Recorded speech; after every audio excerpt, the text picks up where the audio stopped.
सबूत दे दिए गए हैं उत्तर प्रदेश पुलिस की तरफ से, उसके बावजूद अखिलेश यादव सवाल उठा रहे हैं और एक तरीके से सबूत वो भी दे रहे हैं। कपड़े को लेकर के उन्होंने सबूत दिया है कि जो कपड़े वो पहने हुए था, बैग में से कुछ और कपड़े निकले। और जिस तरीके से मंगेश यादव के लिए अखिलेश यादव फ्रंट फुट पर आकर खेल रहे हैं, उनके विश्वास का भी कुछ तो आधार होगा। क्या लगता है आपको? देखिए अनुराग जी, देखिए इस देश में कहीं भी पुलिस के एनकाउंटर हो, पुलिस की हर एनकाउंटर की मजिस्ट्रेट कोर्ट में जांच होती है, मजिस्ट्रेट जांच करता है।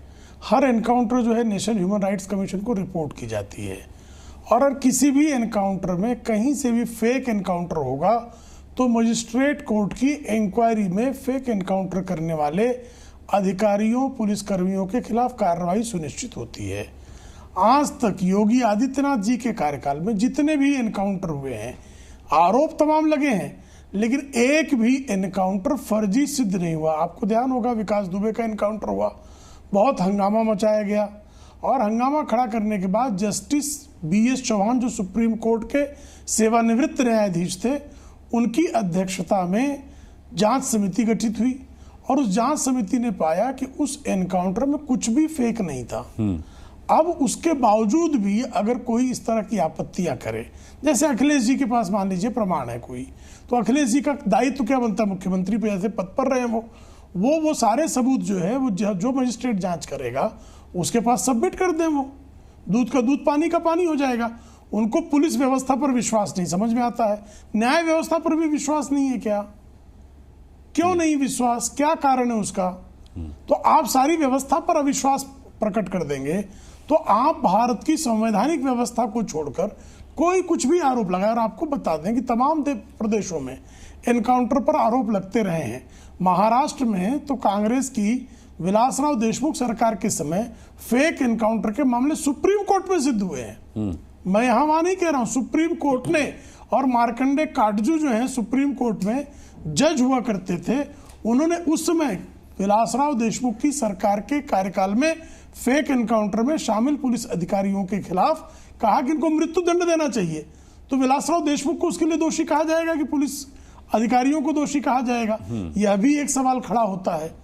तो ऐसे में जो है आप जब किसी और आप हर एनकाउंटर पे आप जात की बात उठा रहे हैं, तो भाई आप उत्तर प्रदेश में जो एनकाउंटर्स हुए हैं उस पर एक चैनल का ही आंकड़ा मेरे सामने है। उस आप कहें तो मैं वो आंकड़ा भी आपके सामने रख दूं। हालांकि किसी भी अपराधी को जाति और धर्म के चश्मे से देखना ये संवैधानिक व्यवस्था में उचित नहीं है। फिर भी चूंकि श्रीमान अखिलेश यादव और इंडी अलायंस के तमाम घटक दल हर चीज को जाति के और मजहब के चश्मे से ही देखना चाहते हैं, तो एक 183 एनकाउंटर अपराधी आज तक जो है उत्तर प्रदेश की पुलिस से योगी जी के कार्यकाल में ढेर हुए हैं। उसमें से अगड़ी जातियों के 49 हैं, पिछड़ी जातियों के 21 हैं, अनुसूचित जाति के 13 हैं, अनुसूचित जनजाति के 3 हैं और अन्य धर्मों के 34 हैं। अब मुझे बताइए इसमें कहां से जो है जो आप नैरेटिव सेट करना चाहते हैं उस ये मेरा आंकड़ा नहीं है, एक प्रतिष्ठित समाचार एजेंसी का आंकड़ा है। हमने तो जाति विभाजन किया नहीं है, NCRB भी जाति विभाजन करता नहीं इस तरह का वर्गीकरण। और मुझे लगता है कि उत्तर प्रदेश पुलिस के पास भी इस तरह से जातीय वर्गीकरण का आंकड़ा उपलब्ध होगा, इसमें मुझे संदेह है। लेकिन एक जो है आप जैसे ही किसी उत्कृष्ट पत्रकार ने जाति आधार पर जो ढेर किए हुए अभियुक्त हैं या अपराधी हैं जी, उनके बारे में उसने वर्गीकरण किया और वर्गीकरण भी ये बता रहा है कि श्रीमान अखिलेश यादव असत्य मार्ग पर चल रहे हैं। ठीक है, परविंदर भाटी जी को लाते हैं, जुड़ चुके हैं हमारे साथ समाजवादी पार्टी के प्रवक्ता। परविंदर भाटी जी, प्रेम शुक्ला जी ने वो आंकड़ा भी ध्वस्त कर दिया जिसमें आपने कहा कि सबसे ज्यादा PDA के आरोपियों का, अपराधियों का एनकाउंटर किया गया है। दूसरी बात, अखिलेश यादव अब भी कह रहे हैं कि ढूंढ ढूंढ करके मारा जा रहा है। साफ तौर पर DGP ने कहा कि हम जाति देख करके एनकाउंटर नहीं करते, हम अपराध देख करके एनकाउंटर करते हैं और एनकाउंटर भी तब किया जाता है जब भागने की कोशिश अपराधी कर रहा है। सवाल यह उठता है कि अखिलेश यादव ने कुछ आधार भी रखे हैं जिसमें उन्होंने कुछ सबूत भी पेश किए कपड़े को लेकर के, जबकि पुलिस का, उत्तर प्रदेश पुलिस का यह कहना है कि वो कोर्ट में साबित कर सकते हैं कि ये एनकाउंटर फेक नहीं था। तो क्यों नहीं अखिलेश यादव, जैसा कि प्रेम शुक्ला कह रहे हैं, ये सबूत लेके मजिस्ट्रेट जांच जब होगी तब प्रस्तुत हो? देखिए, पहले तो मैं धन्यवाद देता हूं आपको मुझे इस चैनल पर जोड़ने का अवसर दिया। दूसरी बात, जो हमारे सम्मानित शुक्ला जी हैं, जिस तरीके की इन्होंने एक राम कहानी सुनाई, article 21 right to life, fundamental right constitutional of India पूरे देश के नागरिकों को देता है। और जहां तक एनकाउंटर का मतलब है, आप देखिए पूरे उत्तर प्रदेश में 17 से 2022 तक पूरे देश का अगर हम आंकड़ा देते हैं तो 45% एनकाउंटर उत्तर प्रदेश में हुए हैं।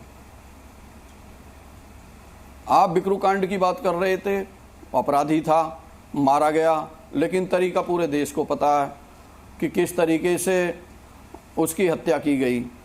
इसी तरीके से एक बहका माहौल, क्योंकि जो एनकाउंटर है वो स्थिति क्या है कि किसी भी समाज में अपराधियों के अंदर भय पैदा करने का एक तरीका है। लेकिन होता क्या है कई बार कि अगर मान लीजिए आप पे कोई सामाजिक और कोई ऐसी घटना घटती है जिसका सामाजिक दबाव आप पर होता है, तो पुलिस के लिए सबसे इजी जो होता है वो एनकाउंटर होता है। सुप्रीम कोर्ट ने इसके लिए बहुत स्पष्ट गाइडलाइन 2015 में निर्धारित की। और अगर आप जहां तक कहते हैं कि एक भी एनकाउंटर, इसरत जहां कांड में गुजरात में जो 4 एनकाउंटर हुए, उन लोगों को उत्तर प्रदेश के एनकाउंटर पर ही रहे परविंदर जी, उत्तर प्रदेश वाले मसले पर ही रहते हैं, गुजरात नहीं जाते। मैं पूरे देश की बात कर रहा हूं। कॉन्स्टिट्यूशन ऑफ इंडिया पूरे देश में लागू होता है। जहां तक उत्तर प्रदेश की बात है, मैं उत्तर प्रदेश की बात कर रहा हूं। इसरत जहां छोड़ दीजिए, उत्तर प्रदेश में मान लीजिए कोई व्यक्ति, क्योंकि अपराध का एक स्पष्ट मानना है, अगर कोई अपराधी है तो अपराध व्यक्तिगत तौर पर होता है, न कि परिवार पर। वर्तमान सरकार द्वारा अपराध का परिवारवाद एक नया मॉडल पेश किया। क्या दिक्कत है? मंगेश यादव के परिवार को क्या दिक्कत है? मंगेश यादव के परिवार को कोई दिक्कत है क्या? दोषी मानकर नहीं, मुझे बताइए। पर अभी मंगेश यादव की बात करते हैं, क्योंकि अखिलेश यादव भी आजकल मंगेश यादव पर मुखर हैं। तो मंगेश यादव के परिवार को कोई तकलीफ हुई क्या? कोई दिक्कत हुई उनको क्या? निश्चित, देखिए सुनिए, किसी भी न्यायप्रिय व्यक्ति का एक मकसद होता है कि सुरक्षा का, न्याय का एक समाज में स्थान हो।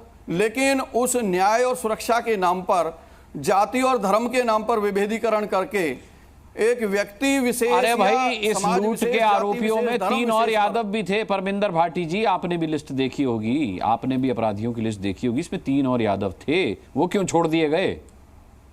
तो लेकिन ये चाबुक यादवों पे ही चला। बाकी आप देखिए, अरे उसमें 3 और यादव थे, मंगेश यादव के अलावा 3 और यादव थे भाटी जी, 3 और यादव थे। उन पर कहां चला चाबुक? इसके अलावा उनको किस तरीके से चीजों को मोड़ तरोड़ किया जाता है। जैसे अभी शुक्ला जी बता रहे थे कि जी आज तक उत्तर प्रदेश में एक भी जांच में एनकाउंटर फर्जी ना पा गया। ये अपने आप में कितना हास्यास्पद है।